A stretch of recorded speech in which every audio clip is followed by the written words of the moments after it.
Hello students, कल हमने data collection के मेथड्स के ऊपर यानी कि कैसे आइडियाज़ को जनरेट करना है, टेक्निक्स ऑफ आइडिया जनरेशन के अंदर हमने मेथड्स में 3 पॉइंट्स डिस्कस कर लिए थे, जिसमें फर्स्ट था ब्रेनस्टॉर्मिंग, सेकंड था कीपिंग अ जर्नल और थर्ड था फ्री राइटिंग। अब उसमें हम नेक्स्ट पॉइंट डिस्कस करेंगे। ये चैप्टर नंबर 8 का थर्ड सेशन है जो आज हम रिकॉर्ड कर रहे हैं। इसके अंदर आपको डाउट्स आते हैं तो उसे व्हाट्सएप ग्रुप में पूछ सकते हैं आप। ठीक है। ब्रेन राइटिंग ब्रेन स्टॉर्मिंग की तरह ही होता है, लेकिन इसके अंदर डिफरेंस क्या है कि ब्रेन स्टॉर्मिंग के अंदर आपको अपना आइडिया पब्लिकली लाउड होकर बोल सकते हैं आप, जो भी आपका माइंड में आइडिया आता है, यानी कि सबके साथ ग्रुप में बैठकर सोचते समझते हैं और जो भी आइडिया दिमाग में आता है उसको लाउडली आप बोल सकते हैं। लेकिन ब्रेन राइटिंग, जैसे कि शब्द राइटिंग इसमें जुड़ा हुआ है, तो इसका मतलब क्या होता है? लिखना। ब्रेन राइटिंग के अंदर 3 बॉक्सेस को प्लेस कर दिया जाता है।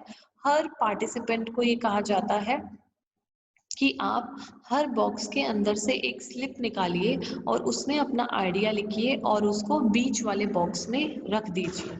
अगर आप जो स्लिप उठाते हैं उस स्लिप के अंदर पहले से ही कुछ लिखा हुआ होता है, सभी पार्टिसिपेंट्स इस प्रोसेस को पूरा करते हैं और उस स्लिप के अंदर अगर पहले से ही कुछ लिखा हुआ होता है तो उसके अंदर जो भी आइडिया आया है उस आइडिया के कंटिन्यूएशन में भी आप अपना आइडिया लिख सकते हो और कुछ नया आइडिया भी हम ड्रॉ कर सकते हैं। तो ब्रेन राइटिंग एक ऐसा मेथड है जिसके अंदर लाउडली आपको अपनी आइडियाज को प्रेजेंट नहीं करना है, बल्कि साइलेंटली बॉक्सेस के अंदर स्लिप्स में अपने आइडिया को लिखकर आपको बता देना है और जो इंस्ट्रक्टर है वो उन आइडियाज को जज कर लेगा। नेक्स्ट है माइंड मैपिंग। फिफ्थ पॉइंट आता है माइंड मैपिंग। माइंड मैपिंग का मतलब है ब्रेनस्टॉर्मिंग की तरह आपके दिमाग में ब्रेनस्टॉर्मिंग हमने की, जो भी आइडियाज जनरेट हुए उनका हमने एक फ्लो चार्ट, एक मैप डिजाइन कर लेना है। सपोज मेरे आइडियाज, जो मेरा मेन आइडिया है वो 2 पार्ट में डिवाइडेड है, तो उसकी 2 ब्रांचेस मैं बना दूंगी। उसके बाद जो मेरा फर्स्ट ब्रांच है मेन आइडिया, उसके बाद देन उसके 2 सब पॉइंट्स। अब मान लीजिए फर्स्ट जो मेरा सब पॉइंट है उसके फिर 4 अनदर सब पॉइंट्स हैं। ठीक है। तो जो फर्स्ट सब पॉइंट है उसके 4 ब्रांचेस मैं और ड्रॉ कर दूंगी। इसी तरह के जो मेरा सेकेंड आइडिया था उसकी 3 ब्रांचेस हैं, तो उसकी 3 ब्रांचेस को मैं पेपर पर ड्रॉ कर दूंगी। फिर लास्ट में क्या किया जाता है, जो ये मैप हमारा डिजाइन हो जाता है, इस मैप को स्टडी किया जाता है और इनसे इंफॉर्मेशन कलेक्ट की जाती है कि कौन सा बेटर आइडिया निकल सकता है जिससे कि किसी नई एंटरप्राइज को एस्टेब्लिश किया जा सके या फिर कोई नया प्रोडक्ट जो है वो डेवलप किया जा सके। ठीक है। ये एक टेक्निक क्या कहलाती है? Mind mapping. It is similar to like brainstorming, but इसके अंदर हमें आइडियाज को मैप की फॉर्म में प्रेजेंट करना होता है ताकि किसी कंक्लूजन पर पहुंचा जा सके।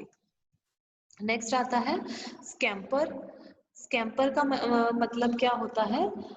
अब स्कैम्पर को हमने, जो स्कैम्पर SCAMPER जो शब्द है, इसमें जितने भी अल्फाबेट्स हैं उसके बेसिस पर हमने एक्टिविटीज में इसको डिवाइड कर दिया है। वो एक्टिविटीज के बेसिस पे ही हमें देखना है। जैसे S का मतलब है substitute. What can B substituted for this, यानी कि किस चीज के बदले किसी और चीज को सब्स्टिट्यूट किया जा सकता है। यानी अगर हम मान लीजिए रोटी के लिए वीट की हमें जरूरत है, तो अगर हम अनाज हमें चाहिए तो वीट के बदले हम और क्या प्रोड्यूस कर सकते हैं? ज्वार, बाजरा, मक्का, राइस, है ना। तो इन चीजों का फ्लोर भी हम यूज कर सकते हैं to making a chapati. Second क्या है?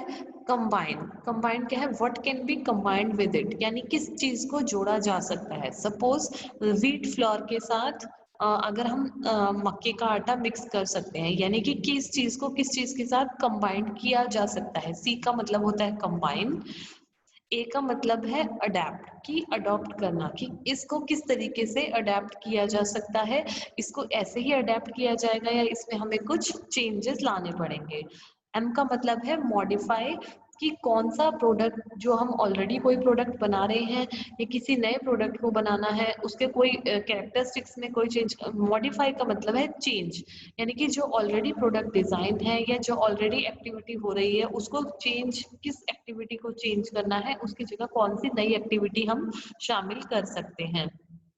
मैग्नीफाई का मतलब है how can I make it bigger और स्मॉलर, यानी size of the product. Magnify का मतलब है क्या जो मैं ऑलरेडी प्रोडक्ट बना रही हूँ उसका साइज सफिशिएंट है या फिर उसे छोटा किया जा सकता है या बड़ा किया जा सकता है, वो मैग्नीफाई में हम देखते हैं। पी का मतलब है put it to another uses, यानी कि हम क्या उसको किसी अदर यूज में भी ले सकते हैं। जैसे क्या है, अब सपोज बेसन है, बेसन से हम क्या कर सकते हैं, बेसन को हम चपाती फॉर्म में भी बना सकते हैं, चीला फॉर्म में भी बना सकते हैं, और बेसन से हम लोग इडली भी बना सकते हैं। तो यानी कि जो मेरा मेन प्रोडक्ट है उसके डिफरेंट यूजेस क्या क्या हो सकते हैं वो मुझे बताना है, put it for another uses.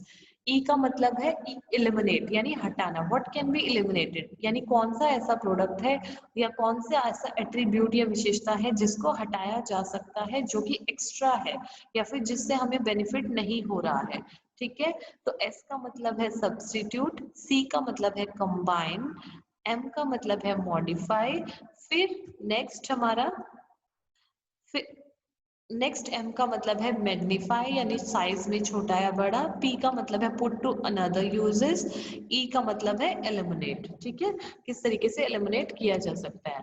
Are का मतलब है रीअरेंज, यानी कैन आई इंटरचेंज पार्ट्स, क्या कौन कौन से पार्ट्स ऐसे हैं जिनको इंटरचेंज किया जा सकता है, यानी जिसके बदले जिसको यूज किया जाएगा।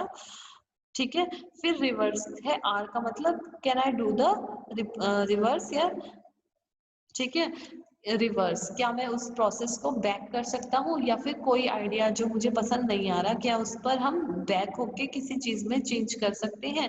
इन सभी आइडियाज को ज्वाइन करते हैं जब हम CSMMERR इस कैंपर को जब हम यूज करते हैं, तो इन सभी आइडियाज से सजेशंस हमें मिलते हैं। उन सजेशंस के बेसिस पर ही हम कोई नया प्रोडक्ट को डिजाइन करेंगे या फिर कोई नई एंटरप्राइज को एस्टेब्लिश करने के बारे में सोचेंगे। नेक्स्ट है फोर्स कनेक्शन। जो सेवंथ हमारी टेक्निक है वो है force connection. Force connection, force का मतलब है बल यानी धक्के का यूज करना।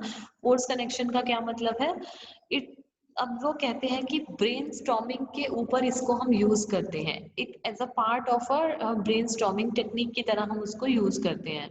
ठीक है, अब क्या करता है जो फैसिलिटेटर, यानी कि जो हेल्प करने वाला बंदा हमारे साथ बैठा हुआ है, वो एक पार्ट या कोई ऑब्जेक्ट या कोई विशेषता कैरेक्टरिस्टिक को सोच कर रखता है, और जो कहता है कि आप जो जो हमारा रिस्पोंडेंट है, एक तो हमारा फैसिलिटेटर है जो हेल्प करने के लिए बैठा है, और एक नेक्स्ट क्या है, रिस्पोंडेंट, जो कि रिस्पॉन्स देता है सारी एक्टिविटीज के ऊपर।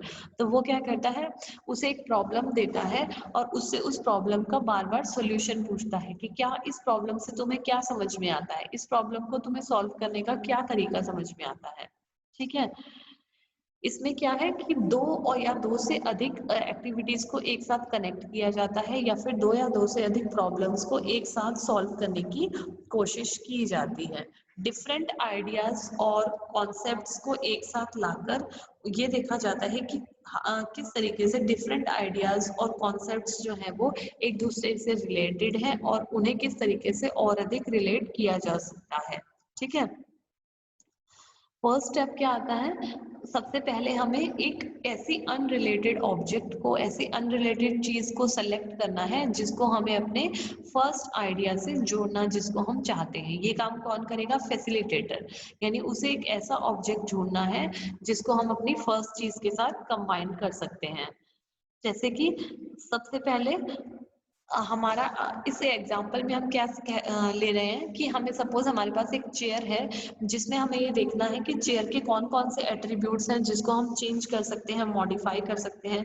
उसके साथ हमने एक फ्लावर को लिया, यानी फूल को लिया। अब आप देख रहे हो कि टेबल और फ्लावर दोनों ही अनरिलेटेड है, यानी इन दोनों में सपोज हम चेयर के डिजाइन में मॉडिफिकेशन करना चाहते हैं, तो चेयर और फ्लावर दोनों ही बिल्कुल बिल्कुल अनरिलेटेड है, इनमें आपस में कोई रिलेशन नहीं है। ठीक है, सेकंड क्या है, जैसे कि उन चीजों के बारे में बताना, list everything which your group know about it, यानी उन चीजों के बारे में उनकी एक लिस्ट बना लेना जिसके बारे में आपका ग्रुप जो है वो ऑलरेडी जानता हो।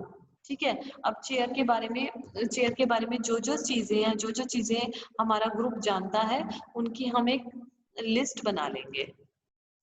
ठीक है।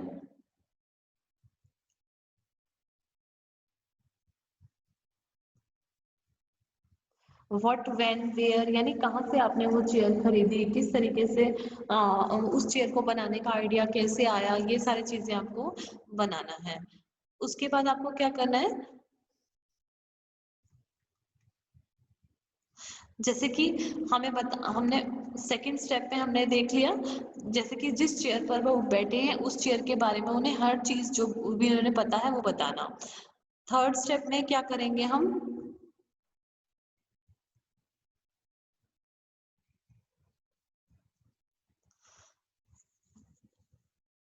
अब फोर नेक्स्ट स्टेप में हम उसके बाद थर्ड स्टेप में हमें क्या करना है, सेकंड जो हमने ऑब्जेक्ट चूज किया था फ्लावर, उस फ्लावर के बारे में जो कुछ भी वो जानते हैं उसे वो सब एक लिस्ट बना लेनी है। फोर्थ स्टेप में हम दोनों लिस्टों को एक साथ लेंगे और उन्हें कंबाइंड करेंगे, यानी चेयर के एट्रीब्यूट्स और फ्लावर के एट्रीब्यूट्स दोनों को हम कंबाइंड करेंगे।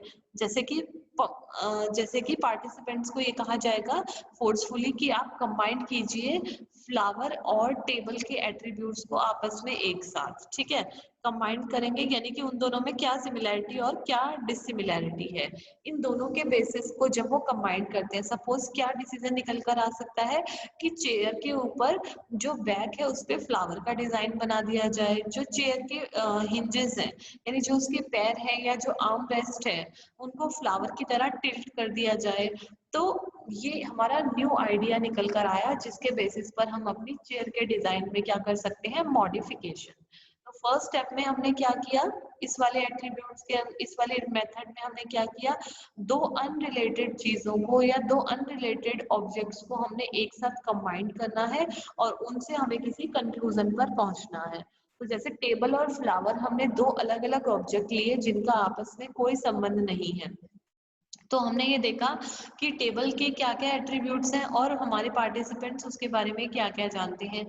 Same we can repeat with the flower, कि फूल हमने कौन सा लिया है, रोज, रोज के क्या क्या एट्रीब्यूट्स हैं और हमारे पार्टिसिपेंट्स उसके बारे में क्या क्या जानते हैं, इसकी हमने दो लिस्ट प्रिपेयर कर ली। इन दोनों लिस्टों को आपस में कंबाइंड करने के लिए कहा और फोर्सफुल कनेक्शन बनाने के लिए कहा। फिर नेक्स्ट स्टेप में हमारा जो एक सॉल्यूशन निकल कर आएगा वो क्या सॉल्यूशन होगा, कि चेयर के डिजाइन को कुछ इस तरीके से मॉडिफाई कर दिया जाए कि it will be looking like a flower. Next हमारा मेथड है एट्रीब्यूट लिस्टिंग, और जिसको मॉर्फोलॉजिकल एनालिसिस भी कह सकते हैं। This point is very, these all 8 points are very important for questions of 2 marks, और ये लॉन्ग आंसर टाइप क्वेश्चंस में भी आ सकते हैं, बहुत ज्यादा इंपॉर्टेंट है, ये मेथड्स हमें ही करने पड़ेंगे।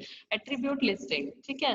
एट्रीब्यूट लिस्टिंग में क्या किया जाता है, इसको हमें इसमें प्रोडक्ट के एट्रीब्यूट्स को देखना है, यानी प्रोडक्ट के कैरेक्टरिस्टिक्स को, जैसे कि कोई प्रोडक्ट किन किन चीजों से बना है, उसकी क्या क्या कैरेक्टरिस्टिक्स है, यूजेस क्या क्या है, वो सब हमें देखने हैं। तो फर्स्ट स्टेप में क्या करना है, जो कि जो जो प्रोडक्ट आपके पास है उसके एट्रीब्यूट्स को लिस्ट आउट कीजिए, कैरेक्टरिस्टिक्स के बारे में बताइए, उसको देखिए, क्वालिटीज, एलिमेंट्स जो सब भी होता है। ठीक है।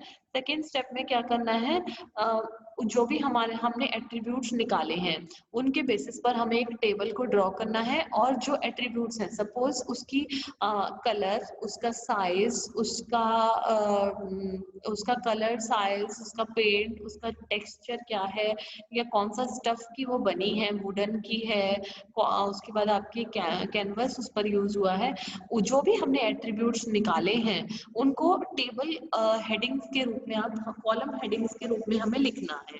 ठीक है। थर्ड स्टेप में क्या करना है, जो कि जितने भी एट्रीब्यूट्स के वेरिएशंस हो सकते हैं, इन जितने वेरिएशंस हैं उन सबको उन कॉलम हेडिंग्स के नीचे हमें टेबल के अंदर लिखना है। ठीक है, जिसको हमें ब्रेनस्टॉर्मिंग से हम ये इजीली कर पाएंगे। यानी जितने भी कॉलम हेडिंग्स हैं उनके हमें वेरिएशंस लिखने हैं। सपोज कपड़े के की जगह कौन कौन से कपड़े यूज किए जा सकते हैं, लेदर किया जा सकता है, कैनवस किया जा सकता है, जूट किया जा सकता है, ये सब हमें वेरिएशंस हमें लिखने हैं। ठीक है, उसके बाद क्या होगा, जो टेबल है वो क्या शो करेगी, कितने वेरिएशंस, क्या क्या संभव वेरिएशंस हो सकते हैं जो किसी एट्रीब्यूट के चूज किए जा सकते हैं। फोर्थ स्टेप में क्या करना है, हमें one entry from each column हमें चूज करना है, या फिर हमें क्या करना है दो से अधिक एट्रीब्यूट्स को कंबाइन कर कर हमें एक नई एंट्री बनानी है, जिसको हम अपने नए प्रोडक्ट या सर्विसेज की फॉर्म में यूज कर पाएंगे।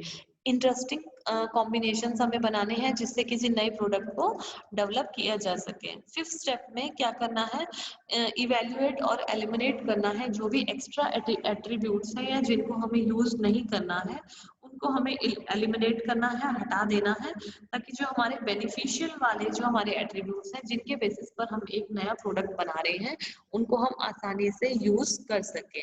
तो स्टूडेंट्स, हमारे ये techniques for generation of ideas थे, जिसके 8 पॉइंट्स हैं। सबसे पहले आपको अपने क्वेश्चंस में सोर्सेज ऑफ आइडिया, यानी आइडिया क्या होता है, सोर्सेज और टेक्निक्स ऑफ आइडिया जनरेशन, इस तरीके से अपने क्वेश्चन को आपको क्लियर करना होगा। इसके 8 पॉइंट्स से जो हमने वन बाय वन डिस्कस किए, these are very very very important for the exam point of view. So you are directed to prepare your notes of these all the points.